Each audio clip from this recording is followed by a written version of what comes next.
Well, this is going to be another day that I do not get to work on the bird feeder. Yeah, it's rainy and drizzly, and the weather forecast is kind of bleak for today. And in fact, I think more or less for the next few days. Now, how did I get to this place? Well, I did come back to the model table yesterday afternoon. In fact, quite early yesterday afternoon. Now, if you do not want to have to watch that, simply scroll ahead to the time shown on the bottom of your screen right now, and you'll get back to this morning. Because I do realize that yesterday was there was quite a bit of holding your breath scenes apparently. Anyway, one thing I did do, you'll notice in what I did yesterday, that when I thought I was closing up the gap on the top of this little part, actually I wasn't. Yeah, the CA glue was doing some sort of a surface tension thing, I guess, and it just didn't want to go in the gap. Well, I did close it off this morning. Now, I haven't looked at it real close, but we will take a close look and see, did we actually close the gap. Anyway, I think we are basically done with this part of step 59. I think now we can probably move on over here. At least that's the plan. We'll know by tonight.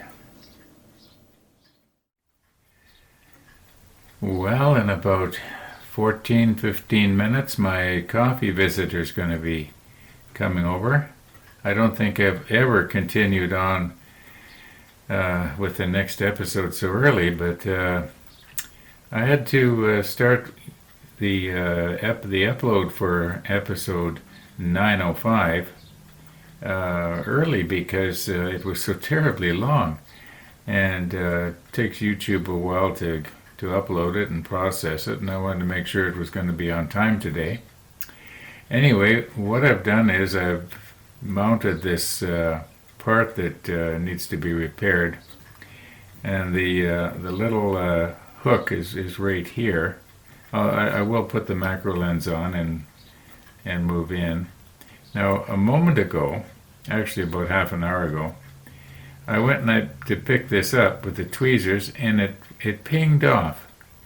But I heard it, and I thought, it sounds like it landed against something metal.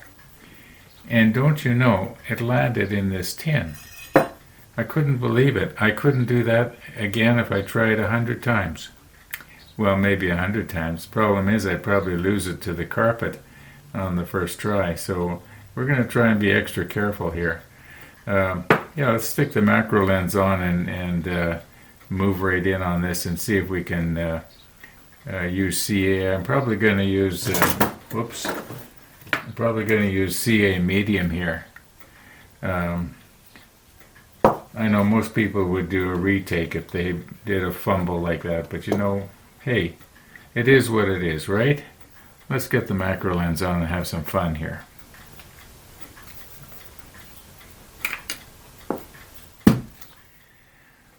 Well, may as well tell you, I've lost it. I've lost the hook. It pinged out of the tweezers, and this time it did not land in the tin. If it went forward onto the table, that would be good, but I'm not seeing it anywhere. All right, but all I can think of to do here is maybe just kind of close this up a little bit. And then what we're going to have to do is glue this part right here that I'm touching now to the whatever that the hook would have been hooked onto. Now that is really too bad. But like I said, it is what it is.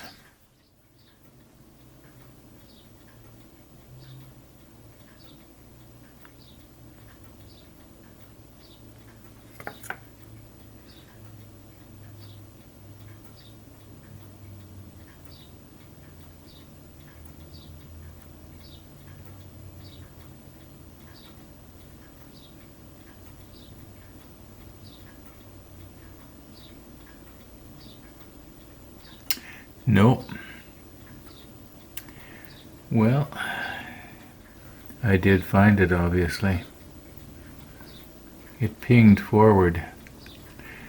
I think possibly if I was to bend over that little stem part, you might call it, and it's probably sticking to the tweezers now.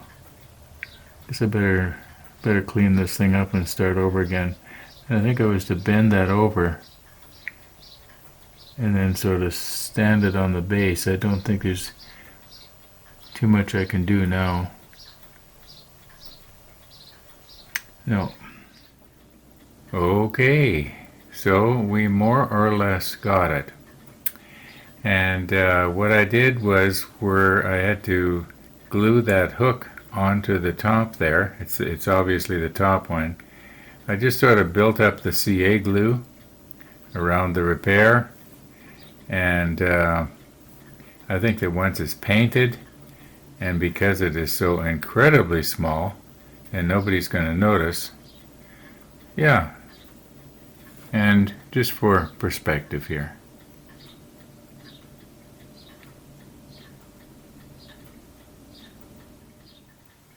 we'll see you in the morning.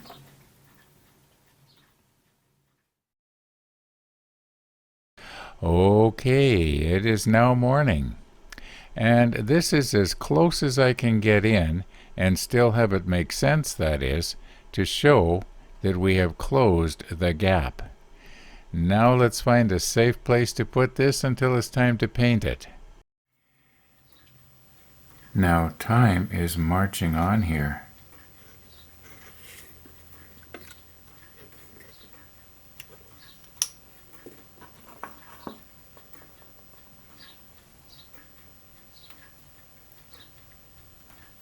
All right, let's not use this tin for anything else.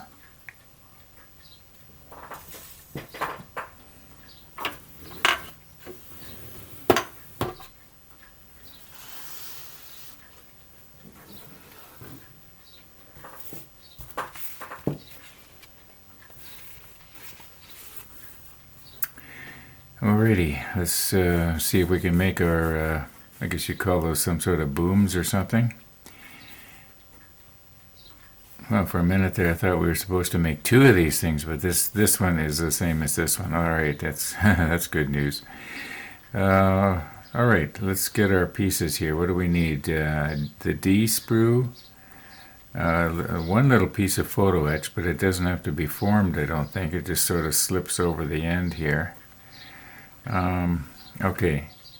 So we need the D sprue and we'll figure it out. Now, one of the reasons why I show these extreme close-ups of parts being nipped off the sprue like this, no, this is not the super macro, but anyway, let's say later on this part is mounted on something else, and you don't really get to see it up close. And you can, even though you'll sort of see it in the background, you'll think to yourself, oh, I remember what that looked like. I saw Ron nipping it off. Okay, and I saw him poking at it excessively. Now, I'm pretty sure, in fact, I know for a fact, that way back almost 2 years ago when I was making the Bismarck, I did mention that I have this disorder. It's called CDP. Yeah, it only seems to bother me, though, when I'm making models and trying to describe something, at least up close. Now, D7 here, it's actually quite a long piece. It measures out to about 102 millimeters. And that little pin that we cut off a few moments ago, it actually is going to get fitted in right there. And that piece we made yesterday and just finished up this morning, it ends up in here somehow.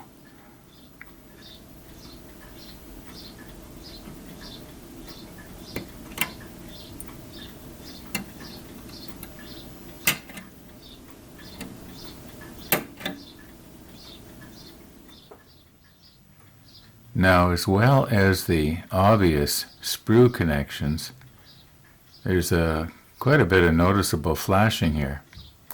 So I'm going to just be doing that off camera. I'm noticing that even on the inside of the clevis, now I don't know if I should be trying to scrape that out of there. It might sort of hinder the little pulley that has to go in there later. But I'm going to be just doing this off camera.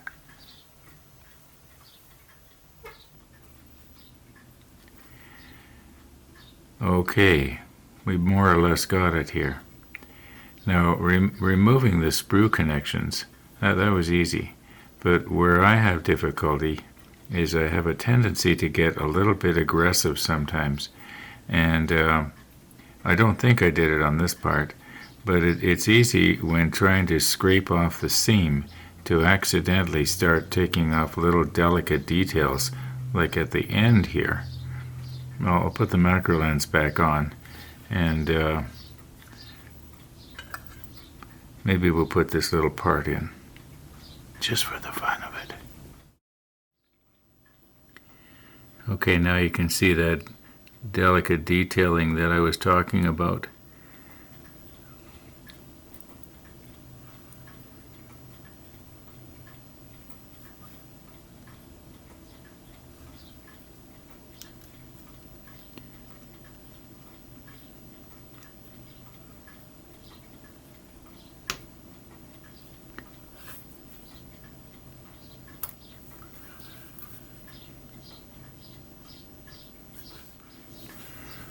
Okay, I've got a different grab on it here.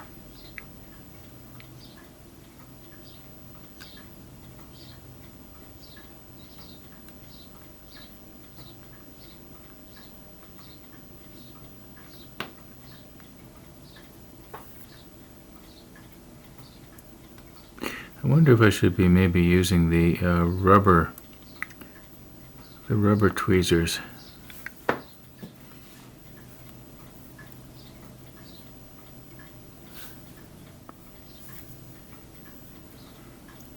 Okay, maybe these ones will work better. Maybe I better check the monitor. Can you still see it? Oh yeah.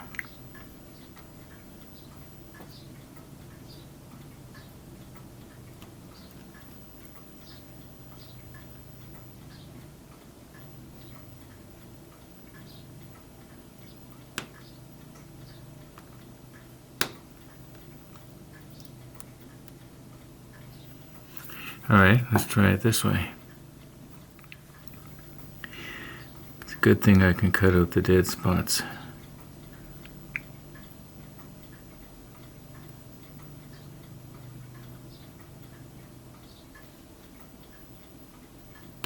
There, got it.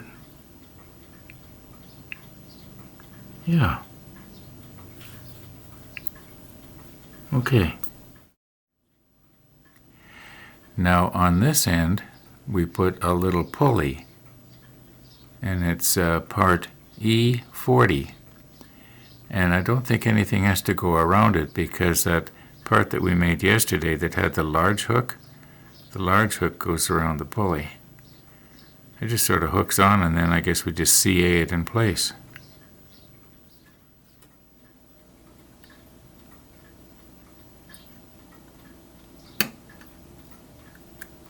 Okay, and once again I'll clean this up off camera and we'll try and fit it in place. Now if you will recall, this was the end that I decided not to remove the flashing or off the inside, or maybe I didn't mention that. Yeah, I had decided not to remove the flashing off the inside of the flange or shackle. So yeah, let's get the macro lens back on and see if we can pressure fit this back in there.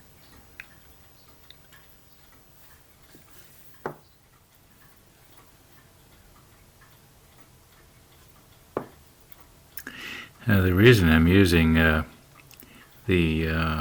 Mr. T's pointing device is because if I get my fingers in there, it sometimes blocks the light or blocks the vision, whereas this pointing device is a lot smaller, and it still allows me to roll it back and forth here. Now,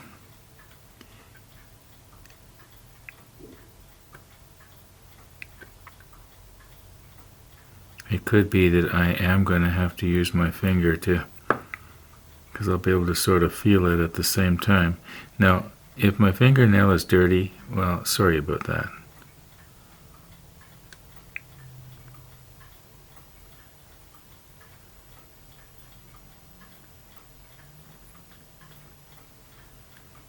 Well, why is that not going?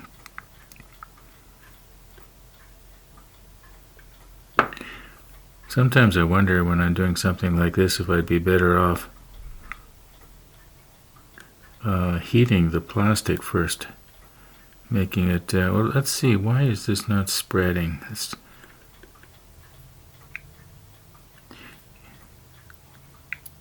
don't want to break it.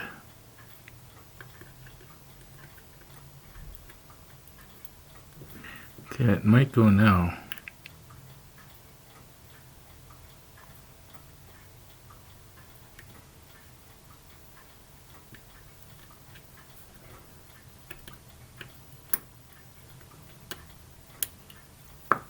Yeah, I think it was.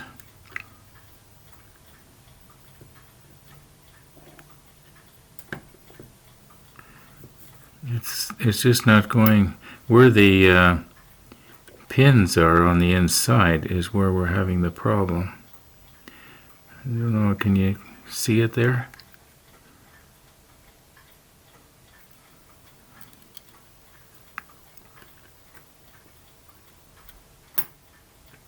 No, I can't get it back out. Okay, what I gotta do is shove it this way.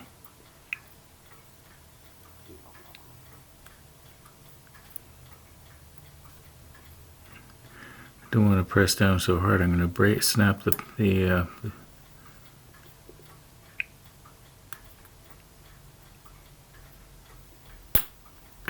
all right, I'm going to have to force it back out from the other side, I guess. Start again somehow. No, got to remember to keep it close to this little, see this little black dot there? That's what I'm using as a reference, because I'm not watching the monitor. And I also have to be careful that I don't break that little pin that we put in that's at the other end.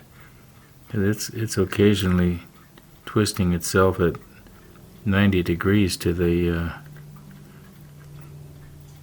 to this whatever you call it.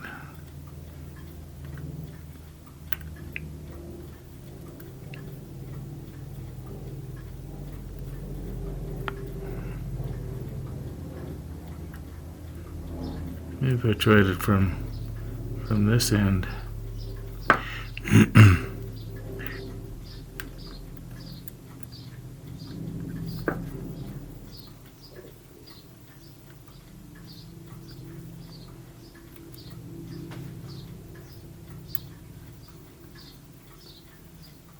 No, I had no idea it was going to be this hard.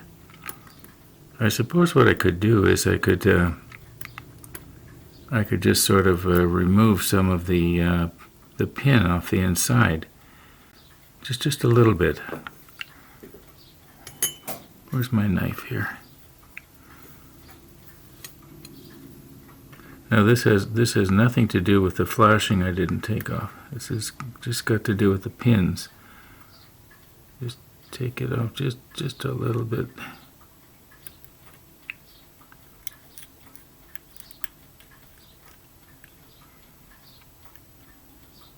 See, it is going past the flashing. Okay, now I've probably taken off too much of the pin now. Now it's not going to find the position that it needs.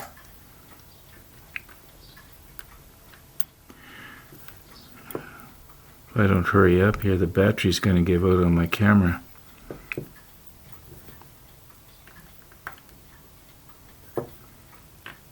There, it's almost there. Just a little bit here. Get something to push it in.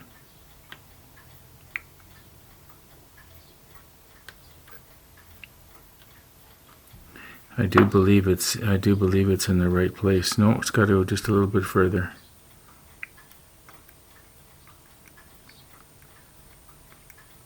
Okay, that's more or less it. Okay, I think we got it. Yeah, we got it. That's close enough. Now maybe I'll put a little bit of extra thin on it, just a very, very little bit of extra thin.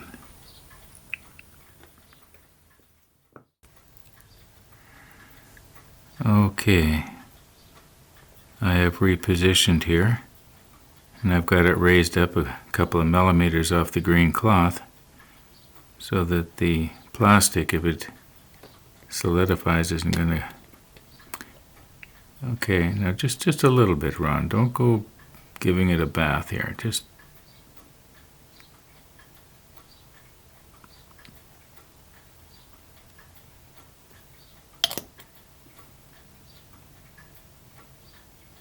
Oh, that's lots. That's all it's going to take.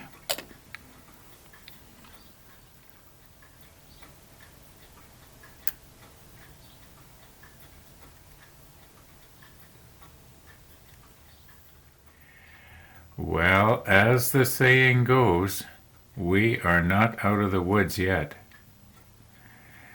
We have to make up another shackle. At least there's only one pulley involved on the shackle. But we've got to find two pulleys, E45 and E41. And I was looking at them here. Like here's the 45 and here's the 41. And they're distinctively different. And I don't think I need to put them in separate tins because I can see even on the drawing, the one in the back here is much wider than the one on the front.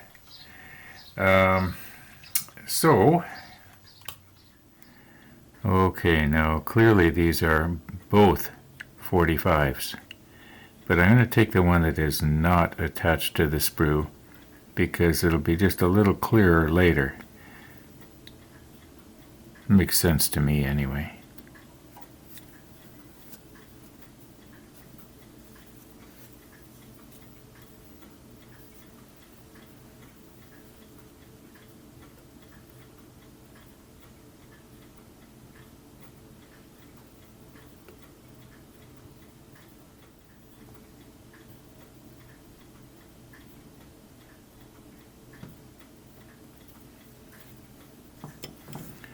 Okay, now if I turn them, you can see what I mean about them being, one is a lot wider than the other. Now, when I'm looking at them up close like this, I can easily see where there are little imperfections in my removing of sprue and what have you. But you know what? I think I'm going to leave well enough alone here. Quit while I'm ahead. A few minutes ago I was looking at the manual, and there goes the CDP. I was looking at the manual, and as far as I can see, this is all the plastic for the last of the plastic for step 59. Yeah, rest is photo etch. Okay, for our photo etch, we need a ladder, B18. We need a bracket to go on the mast, B3. The new shackle, B12. And whatever this is, B2. But looking at the clock here, we've got 2:24 right now. I'm going to call it quits for this episode. I'm probably going to work on this again this evening. We'll see how it goes. Sometimes I feel like it when I say I'm going to work on it, and when the time actually comes around, I don't feel like it anymore. Anyway, thanks for watching everybody, and all being well, we'll see you tomorrow.